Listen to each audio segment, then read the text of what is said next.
Eu vejo o setor elétrico hoje como uma das boas oportunidades da Bolsa e é um setor que alia crescimento e dividendo. Eu acho que essas duas coisas não precisam necessariamente estar dissociadas e é exatamente isso que a gente busca. Ou você busca ações de crescimento versus dividendo. Fabião, o que você tem a falar aí?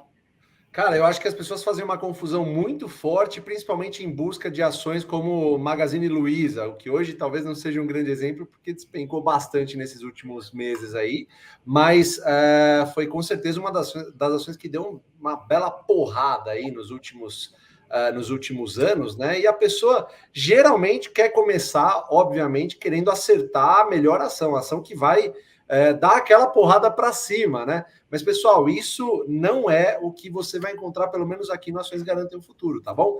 A gente encara, tanto eu como a Lulu e o Felipe, nós encaramos que as ações de dividendos também são ações de crescimento.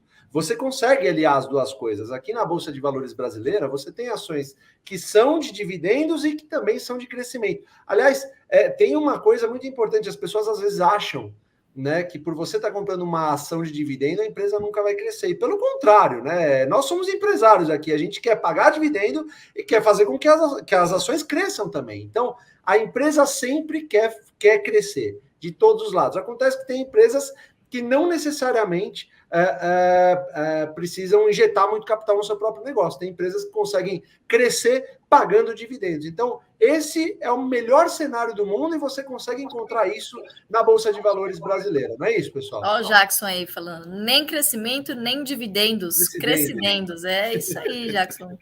Excelente, nossos seguidores sempre muito criativos aqui, né? O Fê estava falando sobre chuvas, enfim, que geralmente nunca chove onde tem que chover, né? Mas uma notícia muito positiva que saiu ontem, por exemplo, a cidade de Curitiba, depois de 2 anos de racionamento, foi suspenso, né? Então, realmente pode ser aí o primeiro dos indícios de que os reservatórios aí começam a se recuperar, né? Ao que tudo indica, o final de uma crise hídrica aí gravíssima, pior.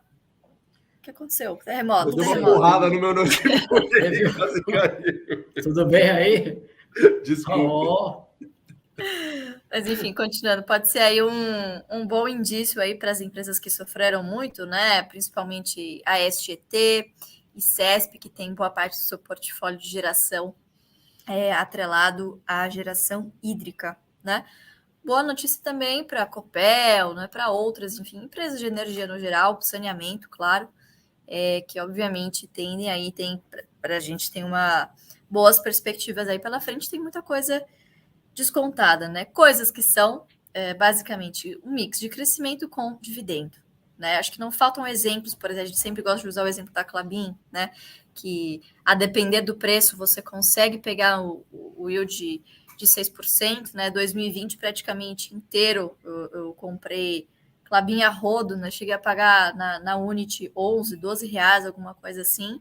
E nesse preço atingiu o nosso critério de 6% de yield, né? Ficou um tempo sem pagar dividendos, porque, enfim, não tinha uma política de hedge, agora tem, né? E aparentemente parece que vai voltar aí numa trajetória de ser uma boa pagadora de dividendos e uma empresa aí com históricos mais de 30 trimestres consecutivos aí, antes da pandemia, de crescimento consecutivo aí no EBITDA, tá, pessoal? Então, assim, é difícil de encontrar tudo nas melhores circunstâncias. Então, empresas que estão crescendo, que estão pagando dividendo a bons preços. Nem sempre você vai conseguir encontrar essas 3 características ao mesmo tempo. Dificilmente você vai encontrar uma excelente empresa, boa pagadora de dividendo a um bom preço, quando todas as notícias são boas, né? Geralmente isso acontece quando as notícias são ruins. Em um momento em que a empresa, de repente, não consegue pagar o dividendo naquele momento. Mas naquele preço, poxa, o yield projetivo, que é o que a gente fala muito, bate nessa tecla lá na GF+, passa a ser muito interessante, né? Que é o cálculo que a gente faz, por exemplo, hoje em dia com o BB Seguridade, enfim. Então, algumas coisas que no curto prazo podem parecer desinteressantes, mas que se a gente olha o histórico, enfim, tenta traçar um projetivo, são oportunidades que aí, principalmente a política, a macroeconomia, acabam trazendo para a gente. Então, é possível a gente encontrar empresas que têm um mix de crescimento com empresas de dividendo. O grande problema das empresas que são estritamente de crescimento é que você precisa entender que uma hora você vai ter que vender, né? Provavelmente para você embolsar o lucro. Então, vamos pegar aí, por exemplo, Magazine Luiza, né? Que teve aí, poxa, uma trajetória incrível de 2015 em diante. Quem comprou lá atrás, enfim, é muito difícil de você saber o timing de você vender. Então, a depender do recorte temporal que você pegue, você pode ter ganhado dinheiro com Magazine Luiza, perdido muito dinheiro, ganhado muito dinheiro e ter ficado milionário. Quem ficou milionário? Obviamente, os controladores, enfim, pessoas que montaram grandes posições e ficaram. Mas até essas grandes posições foram vendidas, né? Então, aí o grande acionista de referência, que era o Luiz Alves, lá através do Alasca, vendeu no ano passado. Não sei se desfez de toda a posição, mas se desfez, que eu sei, de boa parte dessa posição. Então, colocou o dinheiro no bolso, né? Esse é o problema para o pequeno investidor. Quando é a hora de vender uma empresa de crescimento? Afinal, você está pagando múltiplos altos por uma empresa que possivelmente vai entregar esse crescimento na perpetuidade. Você está comprando esse crescimento hoje.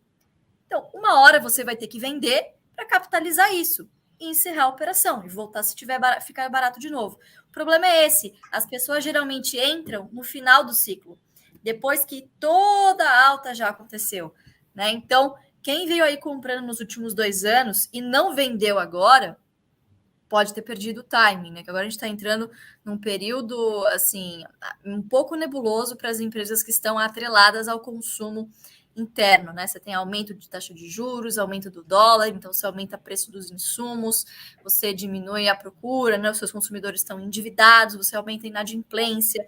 Então, conjunturalmente, ficou muito mais difícil hoje para o varejo e ficou muito mais difícil de você entregar hoje aquele PL de sei lá quantas 100 vezes que você pagou lá atrás, né? Então, é interessante, concordo com vocês, é muito legal multiplicar o capital, mas tem que ter uma certa maturidade para saber o ponto de entrada e o ponto de saída, né?